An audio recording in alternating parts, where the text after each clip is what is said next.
How did you use media technologies in the construction and research, planning and evaluation stages? The single first thing I did when producing my product, which consists of my music video, my CD case, and my poster, was to research essential factors of these products that would allow me to create the most significant, realistic product humanly possible. My research first began all into my genre, Daniel Chandler 2001, of which I chose my base, of which to choose to base my video, CD case and poster upon, to which I chose alternative rock subgenre, Barry Keith Grant 1991. So evidently, in order to progress at producing such a project, I would have researched videos within the alternative rock genre, which was rather hard as the genre is rather hard to define as it changed over time, relating to David Buckingham and the Steve Nietzsche theory that genres change over time. From this, I decided to follow a certain style of alternative rock, to which I found Snow Patrol and Coldplay. There were certain videos in particular to which I found attractive because of their style alone. These videos were The Scientist, Chasing Cars, Talk, and The Princess of China. Videos are obviously leaning over to the side of Coldplay, yet I still found work from Snow Patrol significant as they had two different sources to work from. Another reason the vids were chosen were because of their abstract special effects, narratives, and styles in general, commonly associated throughout alternative rock music videos, giving me an idea to what I should do, evidently leading to my music video, You Know I Would, being filled with special effects and an unravelling narrative following the conventions mentioned throughout Svetsson Todorov's theory, talking about the life cycle of the narrative 1977 in relation to those researched. I found these videos through YouTube.com. First of all, hearing them through a simple love of the genre and occasional sessions of listening to the songs. Yet I needed the videos in order to progress throughout my project, causing me to convert them into MP4s through a YouTube converter, to which I could save within my music video file within my memory stick and my portable hard drive, meaning that I could access these vids anytime in order to use the information within them. This became useful throughout the editing side of the production of my music video, as we had to work on computers not connected to the establishment system, meaning that I had to access the Web 2.0 to Tim O'Reilly was impossible, meaning that access to YouTube, a digital TV channel, was also impossible. Yet, because of YouTube Converter, I was able to store my vids on my hard drives, as stated before, allowing me to play them alongside my own footage, allowing me to further pastiche ideas, connotations, mise-en-scène ideas, camera work, editing techniques, and other essential elements that would allow me to create a music video similar to the source of which I based mine upon. Evidently allowing me to fit into the genre easier as I had other media texts to help me along.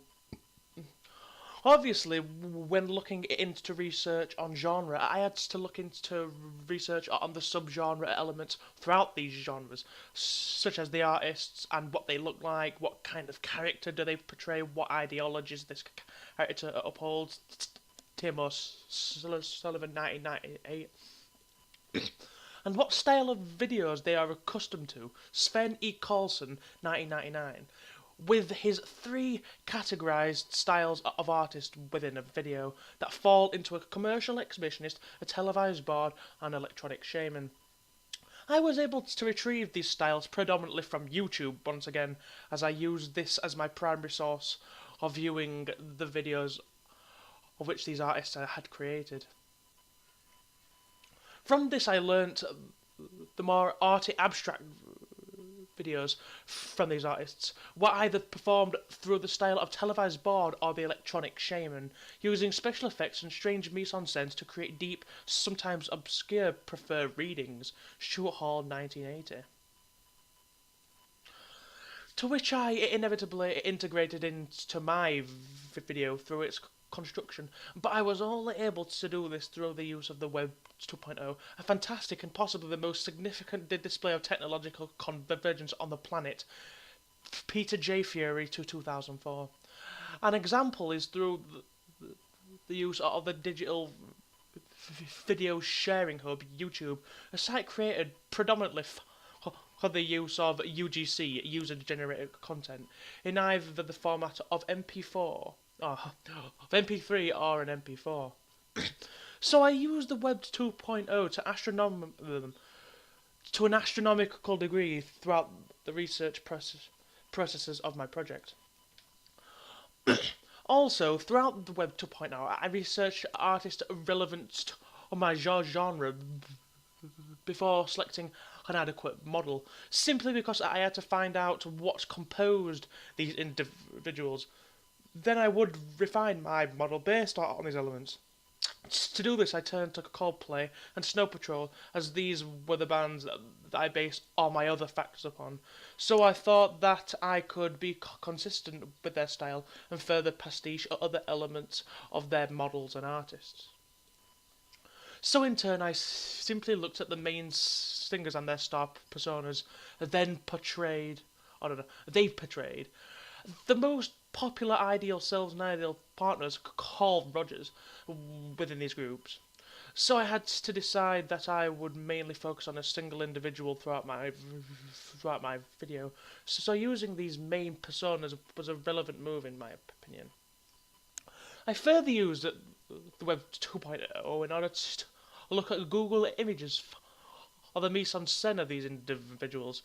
Mise-en-scène styles that I could apply to my artist, enabling me to create a preferred reading Stuart Hall of a specific personality within my model that would match that of these bands' main artists, and I would fit into the subgenre.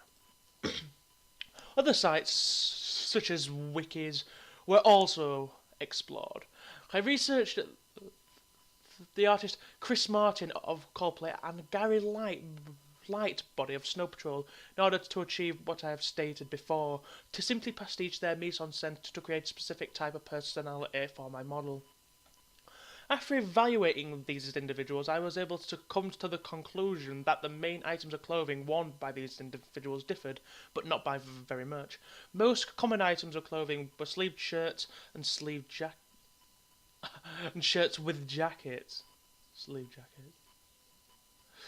Looking rather well dressed at times, to which I applied to my models with a shirt and jacket. Information I would not have found out if not for the Web 2.0. Throughout the planning of these three projects, I had to create a storyboard in order to lay out the plans for my narrative, my camera work, and my mise-en-scène I would be using. Of course, I drew this out on a paper at first, then scanned this drawing in via a scanner. Saved it to my memory stick, then opened it via Macromedia Fireworks in order to draw over and improve my original designs, allowing me to further ponder upon my plans as I went. As this process evidently took a lot longer than that I did to create the base drawings. But in result, I was able to re-evaluate some sections of this work too, as after completing this overlay of the storyboard, I would delete the original outline. But because I had created this micro drawings, these elements, these segments, rather than a full drawing that was locked in place, I was able to move certain plates to completely reorder my story if I wanted to, but I was only able to achieve this via Macromedia Fireworks. But before I actually started to produce the video by getting footage, I actually created another music video, or a caption of one, on the advanced 3D animating software, the Source Filmmaker, in order to practice with camera angles and editing techniques, to which I believe I achieved to a moderate degree. This approach to practicing was simple, quick and practical, as the process As the process may have been time consuming, yet it was completely free and from the comfort of my own home. So in a way, I created a platform to which I displayed my skills up to this point before actually diving headfirst with them into my end project, meaning that I used an advanced software to produce, then edit a music video before my final project. And even though it was a different genre and style to my main project, the things I learnt were still relevant for me to progress throughout my skills. Throughout my construction of this product, I used a wide variety of digital hardware and software in order to produce my project to receive the elements in order to construct it, such as cameras in both video recording formats and the image taken for both the video obviously and the images throughout my digipack and my poster.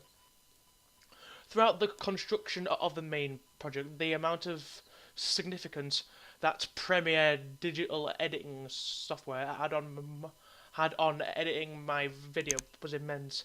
It allowed me to obviously conventionally edit my video, yet it also gave me other capabilities such as easy access to special effects. This is related to Thorstein Veblen's theory of technological determinism, 1921. As the introduction of this largely technological converged Peter J. theory, 2004, piece of software has made the project easier in general. Throughout my video, I have constant special effects, such as slow motion created by extending clips by giving them a lower percentage on the play speed per clip, which is a useful capability, as I can simply slow down a single shot rather than the whole thing. But the most significant element on special effect I integrated into my footage, thus my video through the use of the special editing software, was the ghost shot, a simple superimposition of two shots on a static camera through the use of a tripod to stabilize the camera. I would turn down the transparency on one of the shots of which I wanted the new individual within it to become translucent, thus creating the effect that they are in fact see-through, or an image of the past throughout my preferred reading of the special effect. I was able to turn just about every shot within my video into a crabbing or a pedding shot in order to maintain the flow of energy throughout my video, making sure that it doesn't dissipate with a static camera. Although the strange thing was, all of my smooth shots were static, I just zoomed in on every shot, or shots if superimposed, moved them to one side at the start of the shot, and then slowly crabbed them across the screen, giving them the effect of constant motion. All would be impossible without the digital editing software. I believe the use of these digital technologies to create these media products I created was creative in my opinion, as I created something new by rearranging the pastiche elements of old media product and concepts taken from these past products. Bentley, 1997.